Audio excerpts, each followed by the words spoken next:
Tudo bom, pessoal? Muita gente perguntando para mim sobre essa questão da deportação do Donald Trump. Isso vai acontecer, isso não vai acontecer, isso é possível, isso não é possível.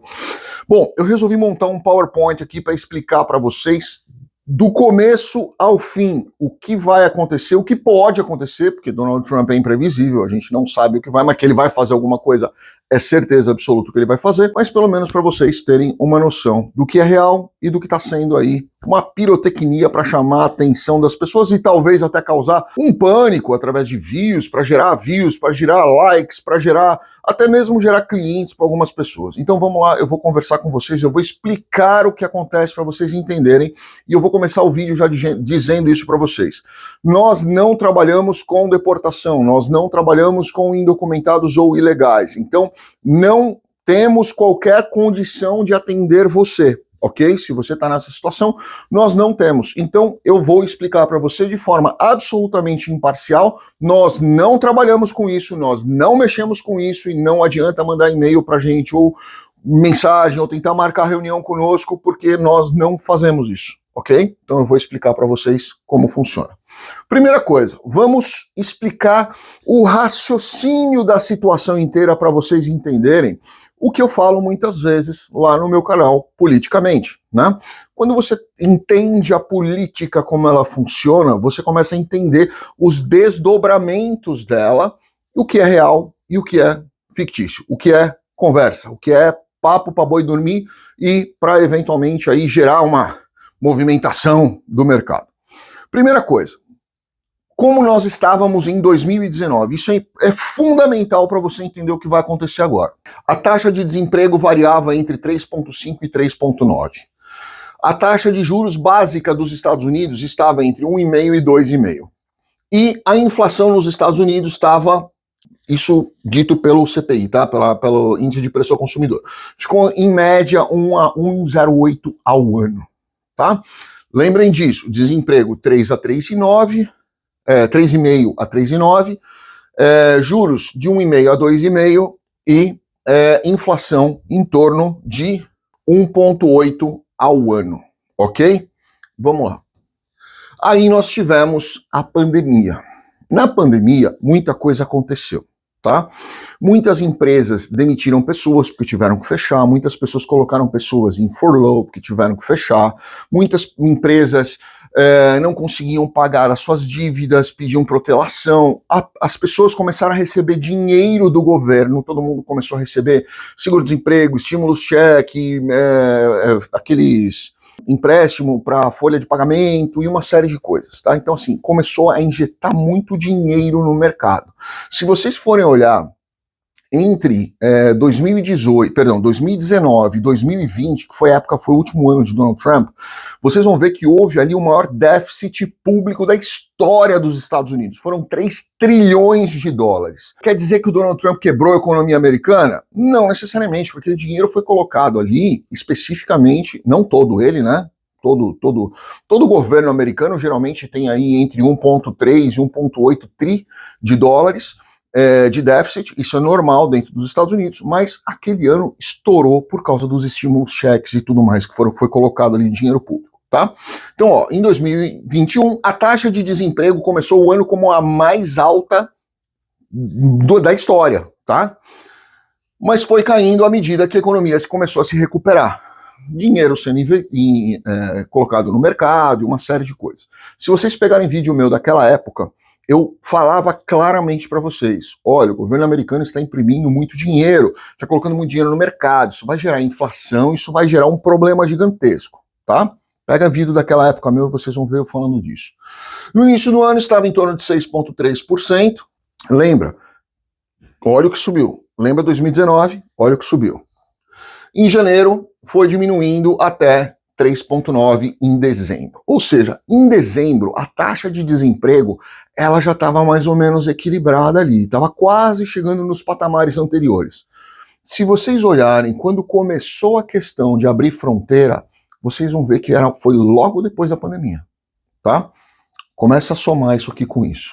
A inflação nos Estados Unidos foi uma das mais altas da década em 2021, impulsionada por problemas na cadeia de suprimentos. Sim, claro, porque você não estava produzindo as coisas, você não tinha cadeia de suprimentos que estavam... Muita gente parou, o mundo parou por causa da pandemia, não estava sendo produzido uma coisa, você não conseguia todo o resto que vinha na sequência, né? Então, muitas coisas pararam de produzir. O que tinha, ou quem estava produzindo, subiu o preço, lei de oferta e procura. Aumento dos preços de energia e outros efeitos da recuperação pós-pandemia. O índice de preço ao consumidor registrou um aumento de cerca de 7% no final de 2021, ou seja, a inflação estava em 7% no final de 2021.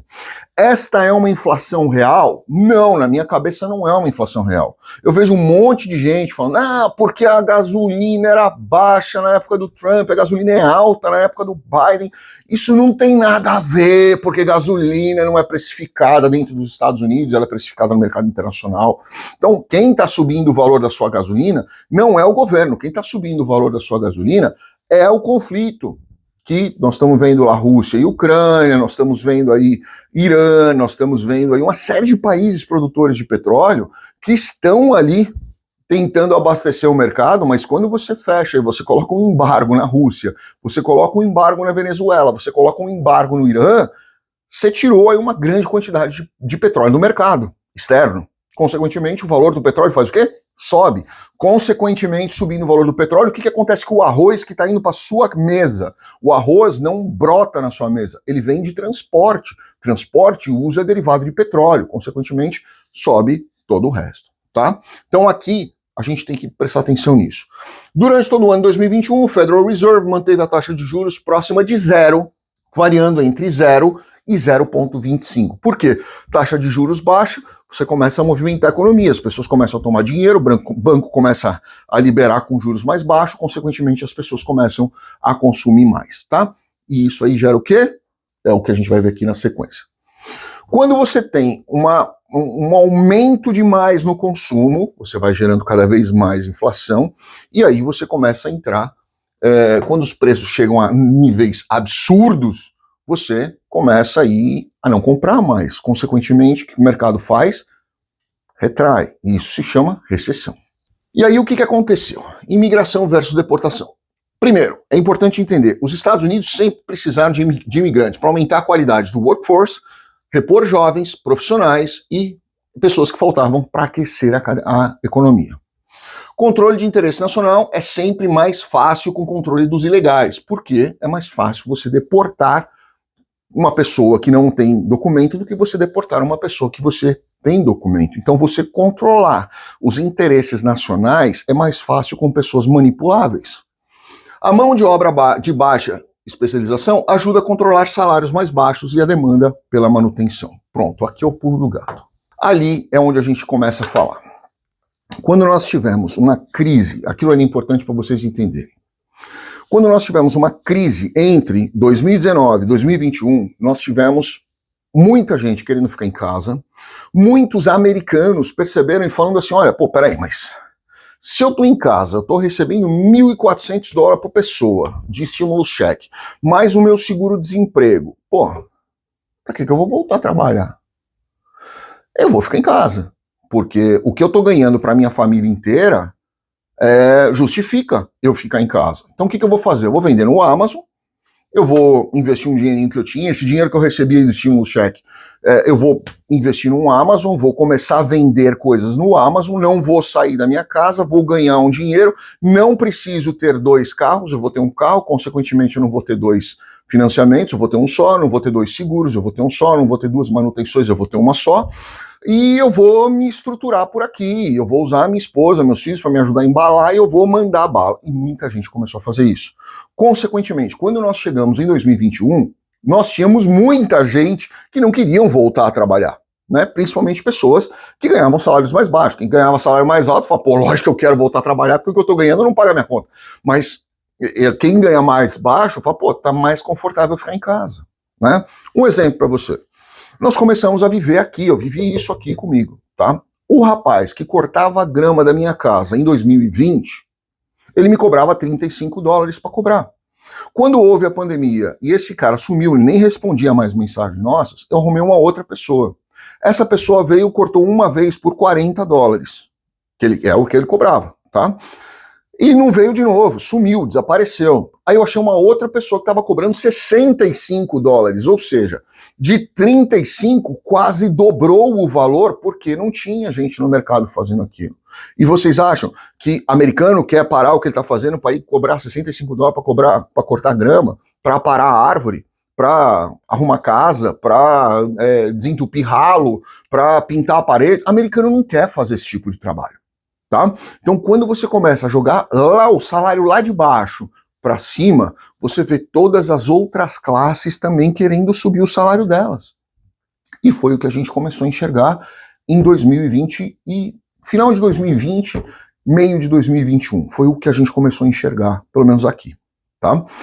Isso fez com que, na hora que você abre a fronteira, fala, não tô vendo,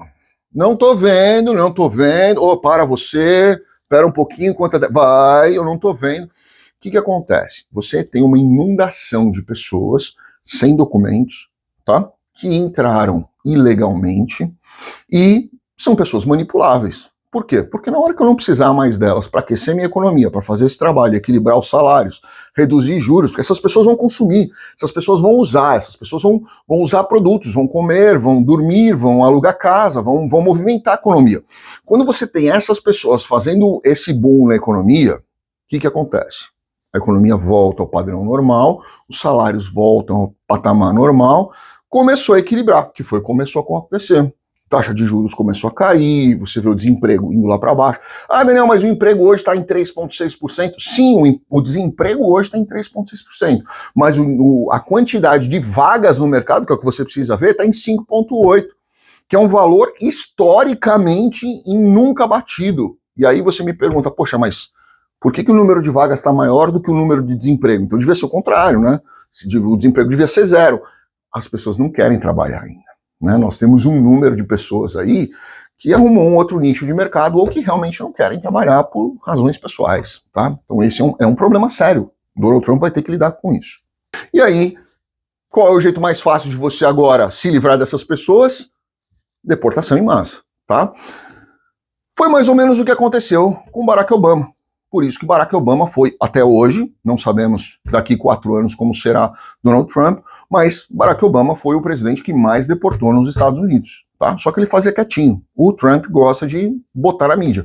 O Obama fazia quietinho, né? Como democrata, ele vai fazer as coisas quieto e não vai querer mostrar esse tipo de coisa, mas ele foi o que mais deportou na história. E aí, quando você fala em deportação, é onde vem aquele caos todo que acaba gerando ansiedade, medo, ninguém dorme, isso e aquilo. Bom, vamos lá, eu vou explicar para vocês como funciona um processo de deportação. Falo de novo aqui para vocês, segunda vez, nós não trabalhamos com isso. Eu estou trazendo aqui só exclusivamente um resumo de como funciona. Quer dizer que a gente faz? Não, a gente não faz. Não adianta falar conosco. No final eu vou dar para vocês as dicas do que eu acho que você deveria fazer, tá? Então vamos lá. O que é deportação? Deportação é você fazer uma remoção voluntária ou involuntária de uma pessoa que está ilegalmente dentro de um determinado espaço, certo? Então vamos lá, o que você precisa entender? Primeira coisa, o custo médio para deportar um imigrante em situação irregular nos Estados Unidos varia conforme o método de cálculo dos fatores considerados. Estudos mostram que em 2015 foi o único gráfico que eu achei oficial, tá? Foi de 2015. O custo por deportação era de aproximadamente $14 mil por pessoa. Ou seja, para deportar uma pessoa, esse custo médio mínimo, era de $14 mil, podendo chegar até 23 mil, dependendo do tipo de deportação. Por quê? Porque tem pessoas que são criminosos, que estão foragidos, a polícia gasta mais para localizar, para investigar, você envolve outros agentes, você, às vezes o agente tem que ir até um outro estado, buscar essa pessoa, prender, remover para cá, e aí depois fazer a deportação dela, o processo, você tem o juiz, tem o promotor, tem o policial, tem o pessoal da prisão ali, do Chrome, onde a pessoa vai ficar, tem um monte de coisa ali que tem custos, tá? Este custo pode variar de 14 a 23 mil dólares por pessoa, ou seja, cada 1.000 deportados, nós estamos falando, vamos falar que são todos baratinhos, tá? Nós estamos falando em 14 milhões de dólares para cada 1.000 pessoas. Se você falar em 1 milhão, nós estamos falando em 14 bilhões de dólares para deportar 1 milhão. O Barack Obama deportou 3 milhões de indocumentados e ilegais. Então é isso aqui vezes 3, nós estamos falando em 45 bilhões de dólares. Lembra? A USCIS, em 2019, pediu ao Donald Trump 1,2 bi de orçamento para melhorar equipamento, melhorar pessoas e investimento interno. E ele negou, ele deu 250 milhões. Tá? Nós estamos falando aqui em pelo menos 35 vezes mais do que eles tinham pedido naquela época. O número é muito alto. Tá? Então, assim, não vamos imaginar que deportar 1 milhão ou 3 milhões de pessoas, nós estamos falando em 11 aí de ilegais, tá? Talvez até mais, eu acredito que seja mais. Mas chegar nos 11 milhões, nós estamos falando num número absurdamente gigantesco dentro do orçamento público. Sem falar naquela questão dos empregos, sem falar na questão dos salários. Donald Trump disse hoje, numa entrevista, que a deportação vai fazer com que os salários subam. Eu acredito que sim, e eu acho que isso é super positivo, mas ele tem que fazer de uma forma gradativa, porque senão ele vai cair naquele mesmo problema que nós tivemos em 2021, onde nós tínhamos de 35 dólares o cortador de grama para 65 dólares do dia para a noite, tá? Isso pode acontecer, isso possivelmente vai acabar acontecendo se ele não ajustar essa régua no corte, tá? Precisa haver o corte? Precisa, mas ele tem que ir gradativo, com calma, porque senão esse número vai impactar necessariamente a economia, e aí as coisas vão ficar mais caras ao invés de ficar mais baratas, certo? Esses valores incluem despesas como identificação, detenção, transporte e tudo mais que eu já falei para vocês, de cada um dos deportados. Outro ponto aqui, regras. Isso é importante vocês entenderem. As pessoas acham que no primeiro dia do mandato, Donald Trump vai chegar e falar assim, deportem todos os ilegais. Aí vai sair um monte de gente, vai pegar todo mundo ali, vai colocar num avião e falar, suma daqui, ou vai jogar dentro do mar e falar, nada agora para lá, vai nessa direção. Não é bem assim, tá? Para um processo de deportação, primeiro, o processo de deportação nos Estados Unidos envolve várias etapas e é administrado por órgãos federais de imigração, principalmente pelo DHS, tá? Primeira coisa, detenção ou notificação. A deportação pode começar com a detenção do imigrante pelo ICE ou com uma notificação oficial chamada Notice to Appear, NTA, tá? Onde a pessoa é informada que está em processo de remoção. É marcada uma audiência que é chamada Master Calendar Hearing, onde a pessoa vai ter uma primeira audiência com um juiz de imigração e será informada das acusações de violação das leis de imigração. Ela pode contratar um advogado de deportação para que ele possa fazer esse tipo de trabalho. Existem advogados que fazem deportação e imigração. Eu acho que é o melhor dos cenários. Eu, particularmente, não faço por mim, nenhum dos meus sócios faz também. Por quê? Porque é aquela história, quem é especialista em tudo, na minha opinião, não é especialista em tudo, né? Não é especialista em nada, na verdade. Você se especializa numa coisa e aquilo ali é a sua especialidade. Esse é o profissional que é bom mesmo, é aquele que só faz aquilo, porque ele conhece aquilo como a palma da mão dele, né? Aquele que conhece uma palma, outra, na verdade, ele não conhece todos os detalhes de nenhuma daquelas mãos. Então, é a minha forma de enxergar. Existem profissionais muito competentes que fazem as duas coisas? Existem, com certeza absoluta. Terceiro ponto, audiência de mérito, ou merits hearing. Se a pessoa deseja contestar, ela vai ter uma audiência de mérito, que é marcada. Nessa audiência ela pode apresentar sua defesa, as provas e motivos para ficar nos Estados Unidos, etc. Tá? E a partir daí, o juiz de imigração ouvirá o caso e vai dizer se ela vai ou não ser deportada. Aqui é a primeira fase processual. Acabou essa primeira fase, vai para apelação. Essa pessoa ainda pode apelar. Então tem diversos passos antes da efetiva deportação. A menos que a pessoa queira fazer uma deportação voluntária, onde ela mesma fala, não, eu quero ir embora e acabou, eu não quero responder nada, eu não quero contestar, não quero fazer nada, tchau, tô indo embora. E aí resolve o caso dela. E existe também o Express Removal, né, o Expedite Removal, que é onde a pessoa estando dentro daqueles critérios da imigração, da lei de imigração, a pessoa pode ser removida de uma forma assim, muito rápido, de uma forma muito direta, numa questão de dias, tá? Um processo desse aqui, mais ou menos 2 a 3 anos, certo? Duração da deportação, como eu falei para vocês, depende de uma série de coisas, ela pode ser aí, levar até alguns meses até anos para ser concluída. Eu conversei com alguns advogados aqui, amigos meus, e eles falaram aí em torno de 3 anos. E outra que, eventualmente, a gente pode pensar aí é o Expedite Removal, que ela pode exigir alguns outros critérios que vão ser muito mais rápidos, certo? Por fim, minha opinião. Nós não trabalhamos com esse tipo de caso. Então, mais uma vez, terceira vez, não adianta mandar pra gente e-mail, mensagem, pedindo pra gente atender ou qualquer coisa. Ah, meu Deus, o que eu faço? A gente não faz, tá? Então, o que você pode fazer é o seguinte. Olhe qual é o advogado de imigração, de deportação que trabalha aí no seu estado, na sua cidade. Quanto mais perto de você, melhor é. Por quê? Porque se Deus o livre e guarde alguma coisa acontecer, você vai pegar o telefone dele, que vai estar na sua carteira, e você vai ligar para ele imediatamente. Ele vai te atender, ele vai saber qual é o melhor caminho para você, tá? Pegue o mais perto de você possível, especializado em deportação, ok? Segunda coisa, pegue toda a sua documentação e deixe tudo num único lugar. Por quê? É muito fácil, na hora que você está num sufoco qualquer, você não lembrar de onde está o documento X, ou o documento Y, ou o documento Z. Então pegue o documento todo, de toda a sua família, e deixe tudo em um único lugar, fácil acesso para quem puder ir ali, pegar e acessar e ter e ver o que ele for precisar, tá?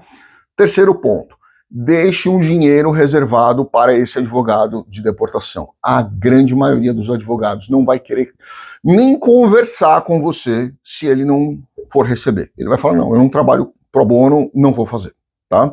E a grande maioria dos bons advogados, eles vão querer cobrar. Então, eu sugiro a vocês que tenham aí uma reservinha, pelo menos para dar uma entrada para esse advogado, para ele começar a fazer o trabalho para vocês. Sugiro que vocês tenham isso separado, tá?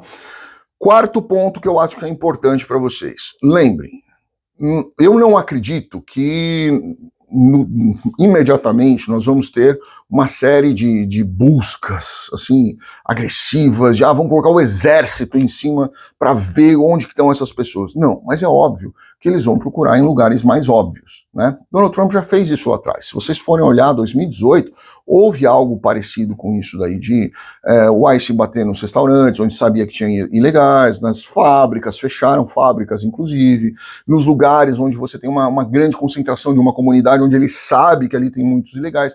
Isso pode acontecer, tá? Pegar dados em escola de pessoas que estão indocumentadas, pode acontecer isso, tá? Então, sugiro a vocês que, assim, eu não acho que eles vão sair de uma forma indiscriminada pegando todo mundo, mas isso também não quer dizer que você está numa situação absolutamente confortável, porque Donald Trump pode fazer, ele pode bater 5 minutos nele, ele vai querer fazer a rapa, tá? Não tem verba para tudo isso e nem pessoal, mas é importante. Primeira coisa, tenta se legalizar se você consegue, se você tem caminhos, se você está indocumentado, busca já um advogado para já ir conversando com você.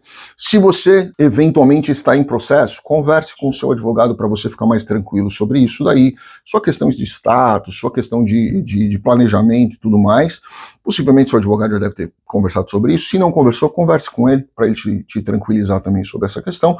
E se eventualmente você já está numa situação onde você pode vir a ficar indocumentado por um overstay ou alguma coisa, esse é um excelente momento para você procurar um advogado para regularizar essa situação, porque lá na frente, com certeza absoluta, muitos advogados vão estar lotados de problemas, de processos para ir resolvendo, e nem sempre os bons vão estar disponíveis para pegar o seu processo.